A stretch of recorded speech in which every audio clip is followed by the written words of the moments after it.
Outrage on Maui. Maui emergency managers defend not activating sirens to warn of wildfires, saying the public would go into the fire and seek higher ground when the siren was activated. Maui Emergency Management Agency Director Herman Andaya, who reportedly made the final decision against activating the emergency sirens in Lahaina, Maui, had resigned. The sirens were meant to alert residents of imminent tsunamis, wildfires, terrorist attacks, etc. Residents have concluded the use of the sirens would have saved countless lives. However, Director Andaya said he had no regrets about refusing to activate the sirens. Hawaii Governor Josh Green had consistently defended the refusal to use sirens. Therefore the question is, should the director be prosecuted in relation to the deaths of over 100 plus citizens of Lahaina? Do you regret not sounding the sirens? I do not. And the reason why... So many people said they could have been saved if they had time to escape.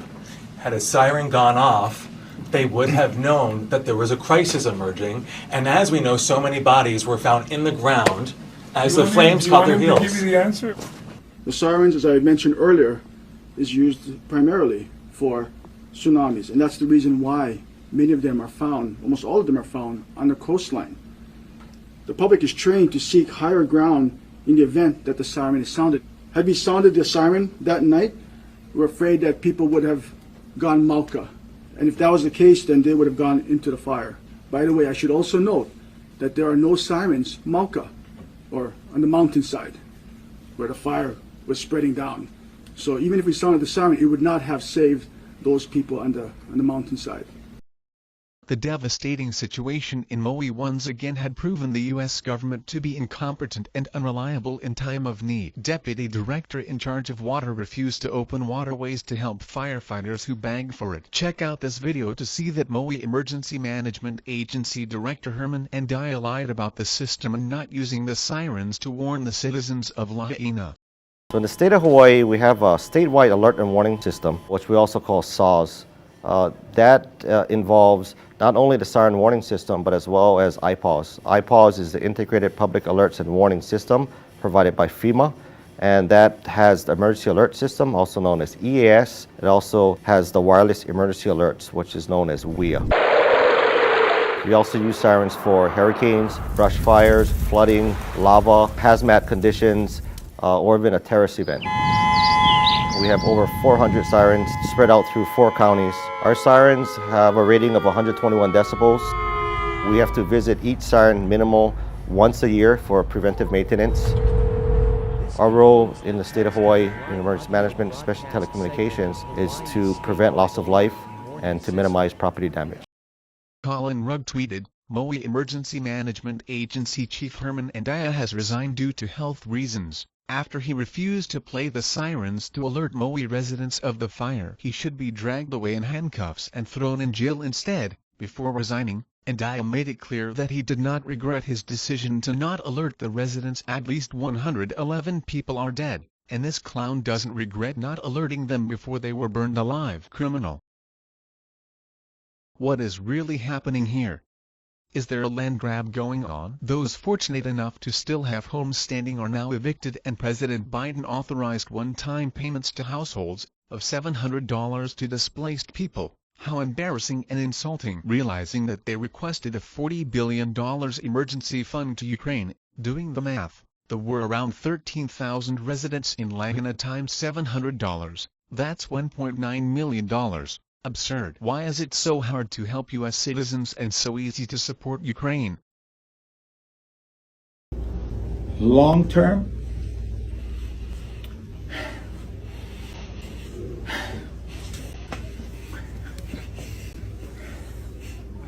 I need to get up and go back home.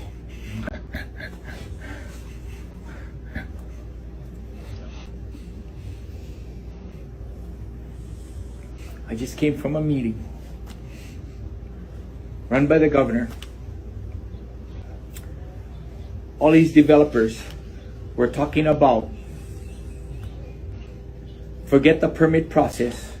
We're going to build homes, not in Lahaina, and make these homes available. You know what the truth of that is? They were like fast track their development, and they're not fucking helping the people over here. There was not one conversation in this meeting about the people. Every conversation that was had, every developer that came up there and talked about what they could offer was about getting rid of the permits so that they can steal water from our streams, they can fucking fast track westernization development, and forget about the culture and place.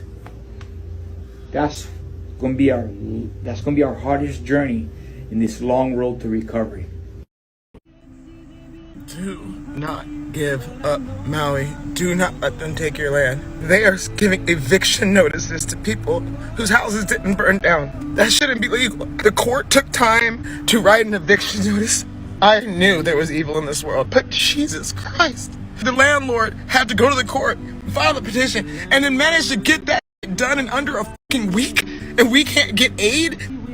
Evict somebody? FEMA also authorized one-time payments of $700 per household to folks who've been displaced so they can do the immediate things of just taking care of medications and prescriptions that they so badly need.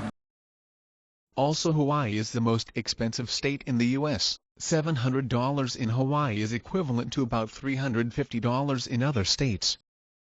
So who owns Maui? After the state of Hawaii, who own over 154,000 acres on Maui, Alexander and Baldwin is the second largest landowner at over 65,000 acres, and the U.S. government is the third largest landowner at over 33,000 acres. So let's see who are the investors behind Alexander and Baldwin.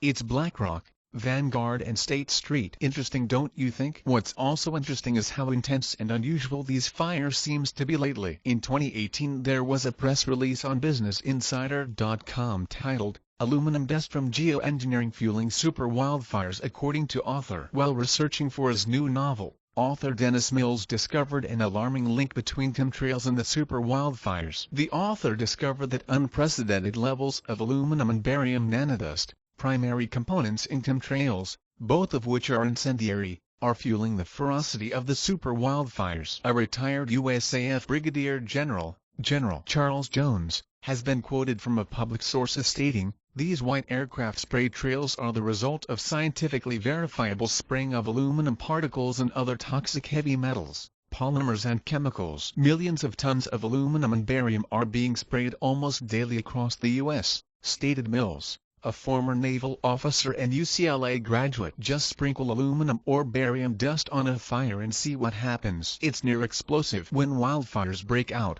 the aluminum-barium dust results in levels of fire intensity so great as to cause firefighters to coin a new term, firenados, he said. The entire U.S., in addition to various other NATO countries, are being sprayed. The government has for years denied the existence of chemtrail spraying. It now calls the program by various names, all under geoengineering. According to California Fire Operation Chief Steve Crawford, the fires are burning differently and more aggressively. It has been reported the fires move faster than anyone has ever seen, and barriers that in years past contained them, such as rivers, no longer do. In California's Mount Shasta region, Francis Maingle, a USDA biologist, tested and found elevated levels of aluminum in water and soil samples of 4,610 parts per million, which is 25,000 times the safe guidelines of the World Health Organization. We are now seeing wildfires in Canada that look unnatural.